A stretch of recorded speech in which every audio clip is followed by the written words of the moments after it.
Broadway's My Beat, from Times Square to Columbus Circle, the gaudiest, the most violent, the lonesomest mile in the world. Broadway Is My Beat, with Larry Thor as Detective Danny Clover.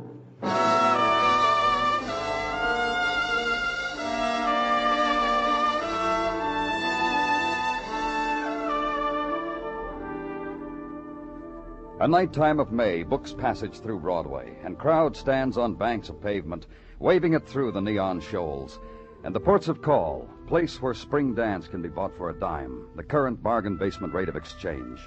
Or moon-drenched beach of the spectacular, on which a girl sways and miraculously spells out the word aloha in twisted tubes of light. Or place of muted trumpet and quick fingers on a bongo beating out tropic messages. And another place where a woman sits trembling alone in a booth, turns her nighttime face to the man who touches her shoulder. Nighttime of May, journey into nowhere.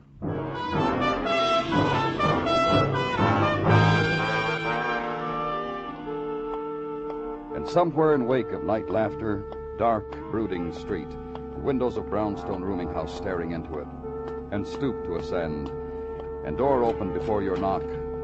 Sallow light spill onto pavement, and in doorway a woman whose coilings of red hair are haloed by the 10-watt bulb.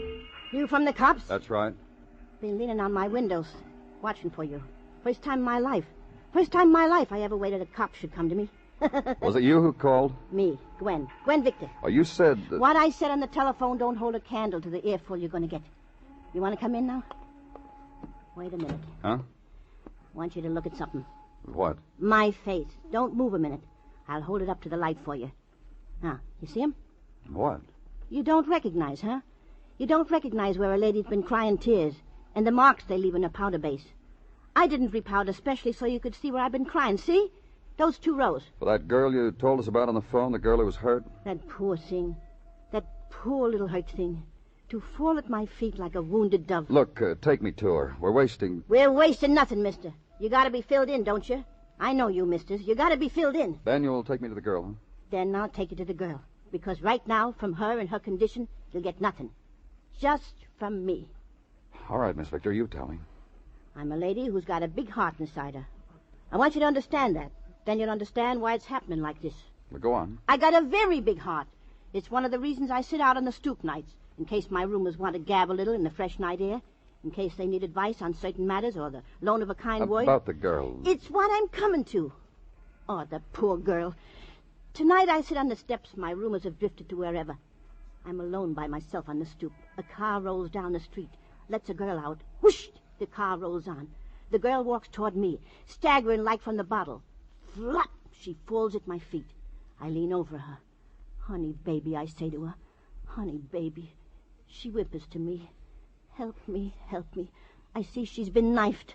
I yell for Doc. Doc! Doc? Doc Roundtree, my oldest roomer. I yell for Doc.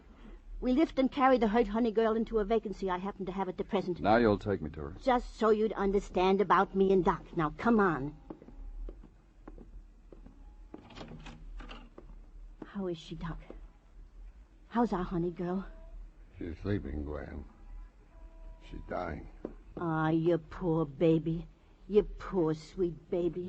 Gwen. Huh? Oh, him. Don't worry about him, Doc. He's fine. Best of health. He's from the police.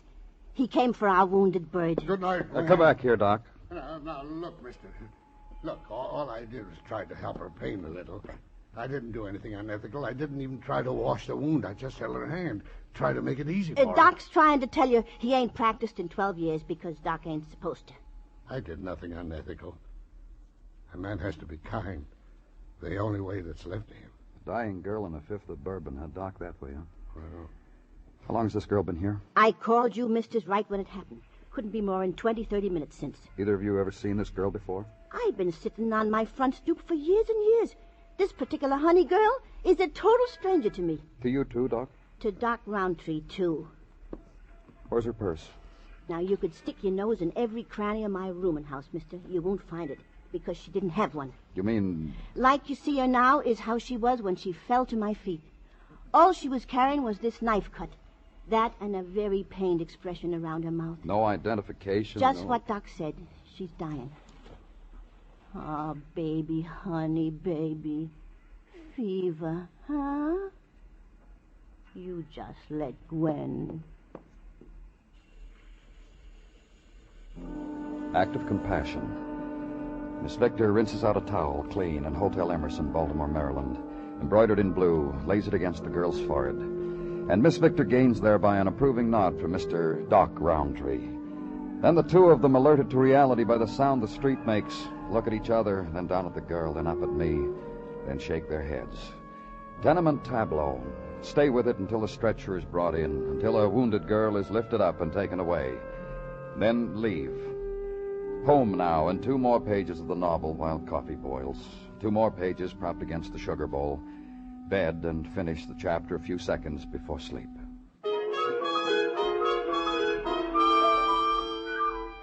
Next day. Look at it through the window, yawn at it, make silent comment about it. And all the day does back at you is get later.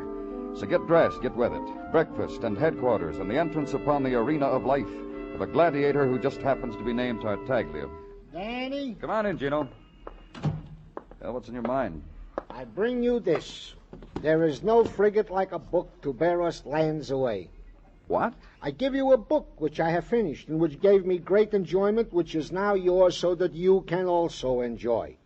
The fact that it is bound in paper is no reason why you should knock it. Well, I'm not knocking it, Gino. I think it's very nice of you to... In the twanger, perhaps you will find a new hero, even as I did. That's the hero's name, the twanger? A guitar-playing fellow who goes about the world having adventures. I tell you, Danny, I've read a lot of Gino, books in my time. But this fellow, when he lays aside his guitar, how two-fisted can you get? Gino, please. Pardon me, I guess I was carried away. What else have you got for me? A solitary item. Identification on the girl who was found late yesterday stabbed from a moving car. Oh? Who is she? From fingerprints taken from her by technical and code numbers wired post-haste to Washington and return, she is none other than Sybil Crane. None other than... Sybil Crane, formerly employed in the factory which undertook the manufacture of government-contracted items, which is why her prints are on file. Who does she work for, Gino? Superior Tool and Die is a bookkeeper, Danny. Here. Yeah? Here's the address right here. And here, if you're going out, take the book I brought in case you stop for a sandwich or something, you can start it. Oh, you're going to like it, Danny. Quad car ride. Downtown along the river and past the strollers who hold hands in Maytime. And past the bench sitters and pigeon feeders and the boat watchers. Day where spring joins up with summer. The chemistry of which produces something sad and sunny, a breeze made specially for the hair, and a smile made specially for the season. Left turn on 17th Street. Find an address. Superior Tool and Die Company. Show a badge. Get nodded inside. And wait, but only for a moment, because a young lady appears who has a badge of her own, who wears her visored hat on top of a platinum bun, who tells you she's been assigned to you, and let's go. Through drill press, where things get drilled, she points out to you. Through drop hammer, where, well, watch. You see? And lathe and shears, and delivers you, unscathed but more rounded, to the office of Mr. John Woodley, head of the bookkeeping department, who is waiting for you. It's, Mr. Clover, isn't it? That's right. Also, the gate phoned me you were from the police. Right. A girl who used to work here, Sybil Crane. Well? Would you mind calling your personnel man or whoever? I'd like to have a look at her personnel records. What do you want to know? Look, Now, wait a minute. I just asked you something. What do you want to know? Miss Crane worked right through that door. I can tell you all... Then tell me. Bright girl. I paid her a young fortune. Well... Well, what? Well, practically, for a girl, she was a bookkeeper. You know what bookkeepers get, don't you? No. Miss Crane got top salary. More than anyone in the department. Employer, employee, that's all, huh? Well, that's all. Even if I'd had any ideas. Well, did you ever take out a girl where everything's a formula? Name anything, and Sybil's got it broken down into numbers. Real bright. Maybe a genius. Excellent education. Why isn't she working here now? She wanted a real big raise. You'd think the company made a mint here, the amount she wanted. It just occurs to me, a policeman asking about her. Why? It was in the papers this morning. Well, I haven't looked at the papers. Does that make me uncooperative? She was stabbed. She dead? She wasn't when I talked to the hospital last. I hope she holds on. She dies, and there goes a fine mind. Very shrewd. Analytical, that's the word I was looking for. Oh, it'd be a real loss. What else can I do for you? Well, just give me her employment card. Questions, I mean. Well, just get the card, Mr. Woodley. I'll wait.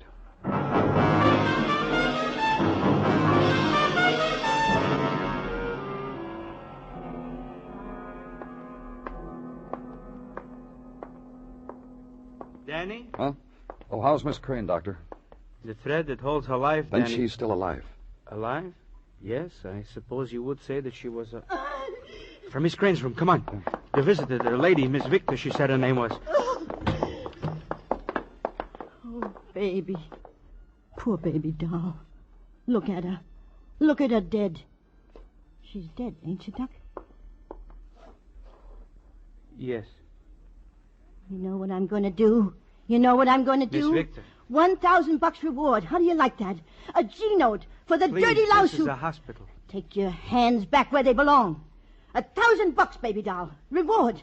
We'll find out who killed you. Look at her. Dead to the world. Oh.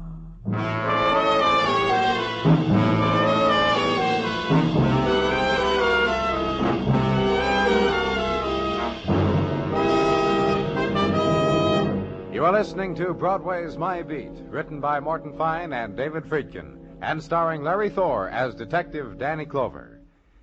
Savings bonds are a gift to appreciate. If you have received one, you can be happy for yourself and proud of the giver, because United States savings bonds guarantee interest at 3% if left to maturity. They offer security. Because they help Uncle Sam fight inflation and pay for defense, they are a patriotic gesture as well. Now and in the future, United States savings bonds can be the difference between security and uncertainty in the lives of the loved ones. Buy them regularly, where you work or where you bank.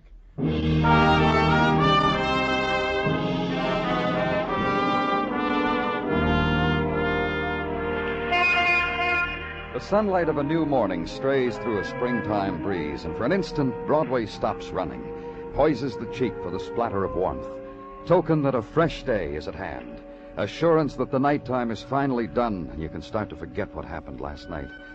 And the avenue is suddenly glitter, speckles of light to be held in the hand like a promise.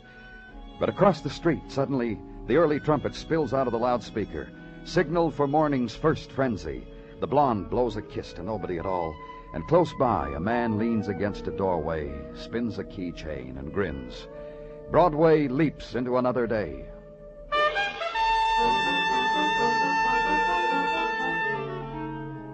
And at headquarters, time for consideration, with tools at hand. Cigarette, warm coffee, glazed donut with most of the glaze missing, and Detective Muggovan, who likes them that way. It's funny. At home, I can't eat breakfast. I get here to work, 4 donuts, no trouble at all. You mind if I tell you look it? Yeah, I know. I'm going to have to start taking off the weight. Dennison checking on the background of Sybil Crane? That Dennison's a good boy. Thanks so much for the information, Muggovan. I've been wondering for the last 9 days what kind of boy Dennison... Yeah, he's checking. Mind if I ask you something? Why should I mind? Have you checked with Dennison to see whether he's found out anything for me? He hasn't found out a thing. Nothing we don't already know. Oh, thanks. Better employment record on your desk? Mm-hmm. See it? Thanks. If Sybil Crane didn't lie when she was filling this out, she's a real brain, huh? That's funny. What? She left Woodley's employ a year ago, and what she did after that, like she vanished. Now get it. Don't bother. Danny Clover speaking. You the man with the reward? What? In this morning's paper, $1,000 for information Who leading is to... this? I'm Mary Dixon. I have information concerning, what the papers say about Sybil Crane. Where this information will lead to depends entirely upon how... Where can I find you, Miss Dixon? I am presently employed as 22nd floor maid of the Moral Arms Hotel. When may I expect you? About 10 minutes. Make it a half hour, Mr. Clover. Then I'll be on the roof having my lunch. The 3rd redwood chair from the chimney. In a half hour, Miss Dixon.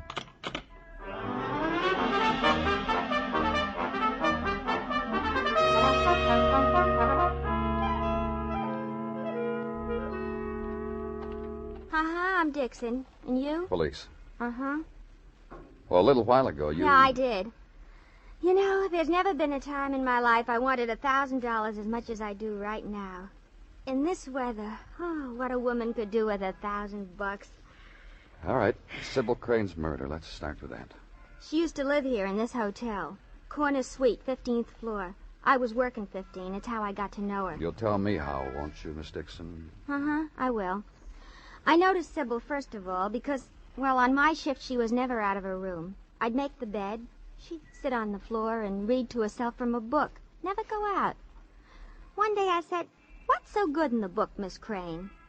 And she told me. And from then on... From then on what? From then on, she got me to read a lot of books. I'd finish one list, and then she'd start me on another. Like a private teacher. I don't know what was with it, but I enjoyed. I learned things I never dreamed they wrote about. And that's the information you want $1,000 for? That and how she'd call up room service on my time off, and we'd eat together, and have a couple of cocktails, and talk. And then Bud would join us for culture. Bud? Bud Anderson, bellhop. He also got a lot of culture from Sybil, including more material things. Bud Anderson. Is he... No, he don't jump bells here anymore. He's got a shop of his own, 23rd and Lexington. His name right over the word books. Success story, huh? Bellhop to books to killer. You're sure that he's a killer, Miss Dixon? You talk to Bud, then send me the grand.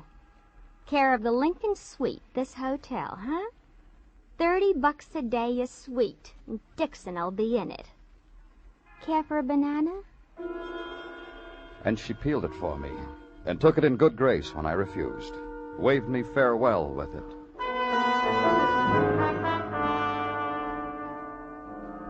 Lexington Avenue now, and bookstore.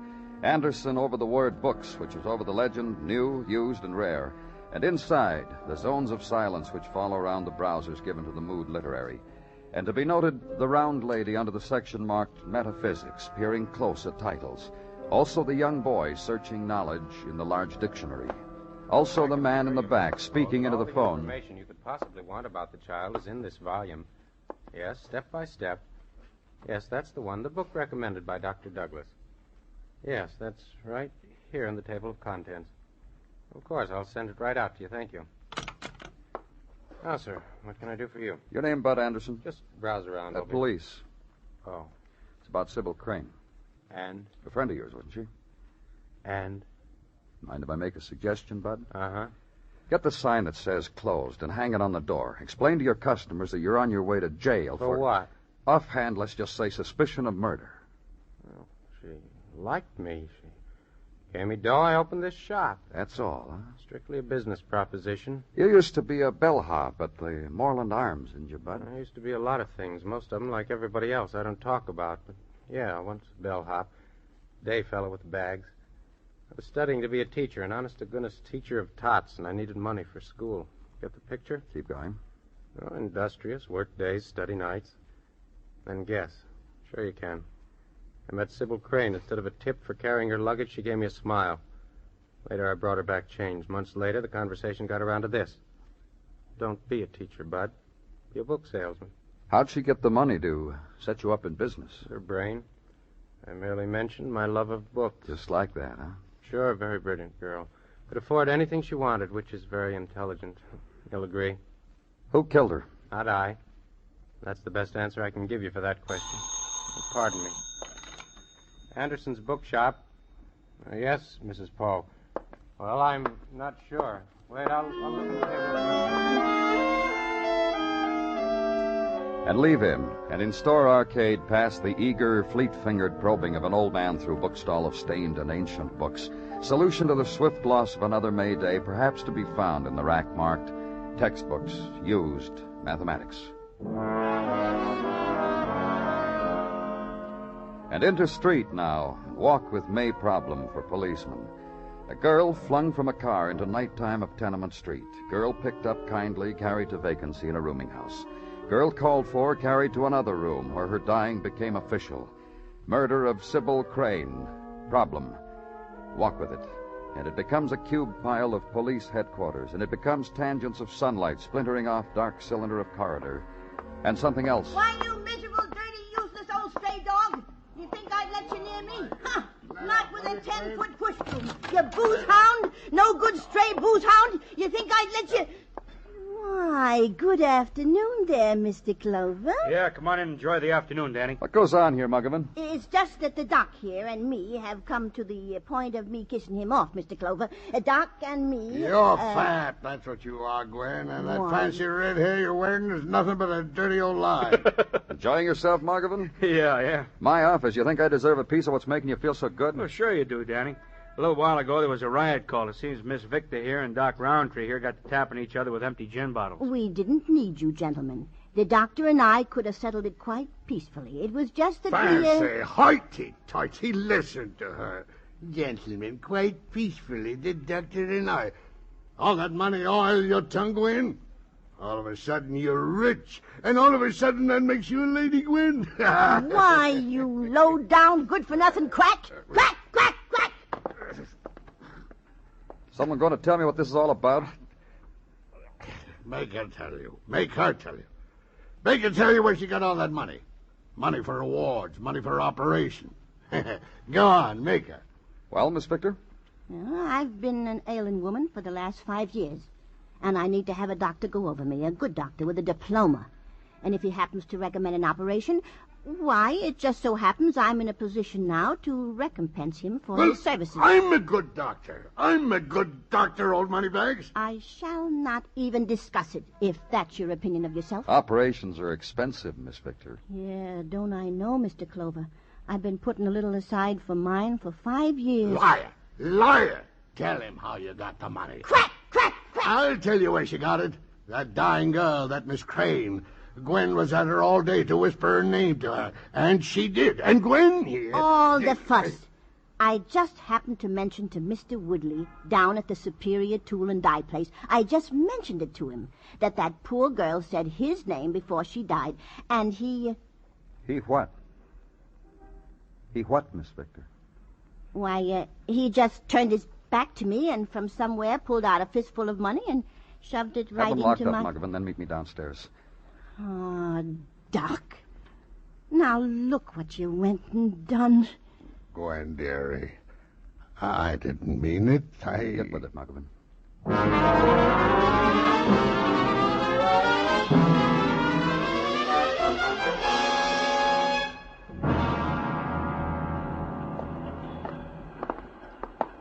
It's quite a factory they have here, huh, Danny? Uh-huh. You're not going to believe this, but I've always wanted a little shop of my own. I believe it, Muggavan. Hey, you know what that thing over there is? That's a Yoder hammer. You know what they cost? I used to know, but I forgot. I don't want to know anymore. You know what the trouble with you is, Danny? Don't tell me. Just knock on the door.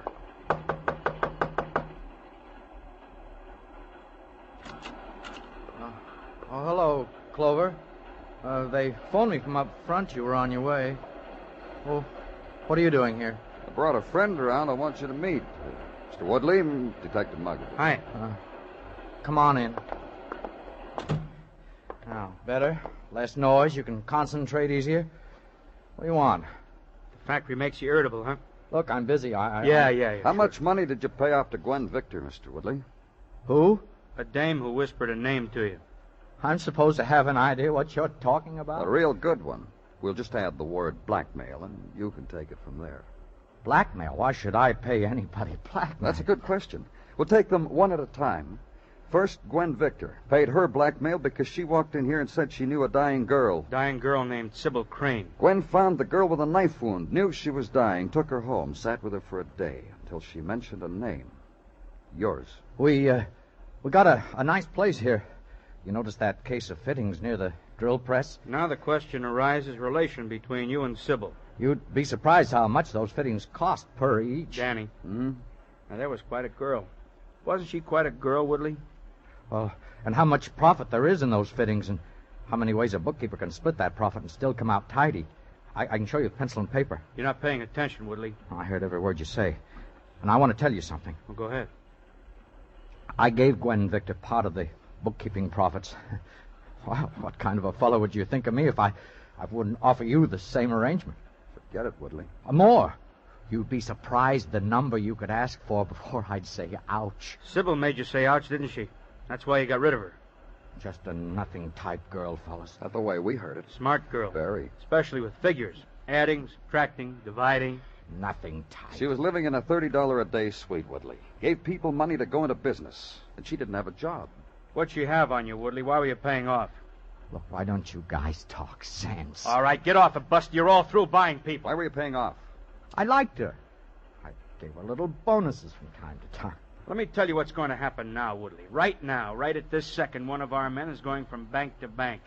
He's going to find out where Sybil kept her money. He's going to find out how much she had, how often she made deposits. The company's got a few nice contracts. Choice, cost plus. You've been stealing. Let me tell it, will you? I'm sorry. She helped. She showed me a way of juggling would knock your eye out, set up a system of books for me, and quit. And you had to keep paying her. 10 times her salary each week. She wanted more, so you killed her, huh? 10 times her salary. You know what it comes to? Half for you, half for him. Know how you could live? Danny, Uh-huh. isn't he spunky? Yes, he is. He'd go far. Let's go, Mr. Woodley.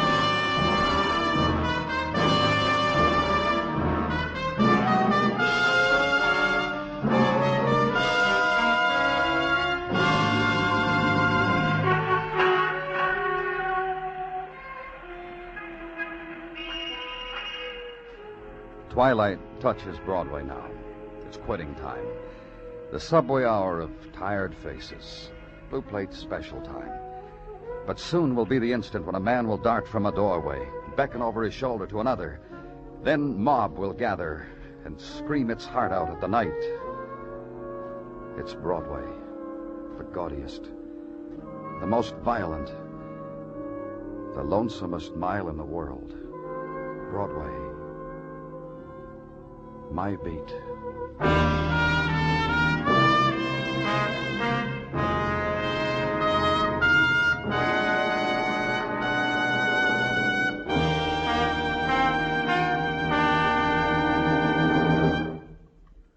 Broadway's My Beat stars Larry Thor as Detective Danny Clover, with Charles Calvert as Tartaglia and Jack Crucian as Muggavan. The program is produced and directed by Elliott Lewis, with musical score composed and conducted by Alexander Courage. In tonight's story, Joseph Kearns was heard as Woodley.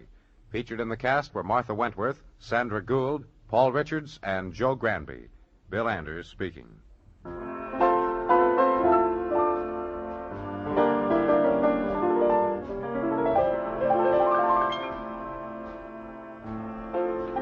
This coming Monday night, CBS Radio's Suspense completes radio's first dramatization of Shakespeare's tragic masterpiece, Othello, starring Richard Widmark and Kathy and Elliott Lewis. Remember, it's Othello, brought to life in a gripping radio adaptation by those masters of high-tension drama, the producers of Suspense. Hear it this coming Monday night on most of these same CBS radio stations. Suspense.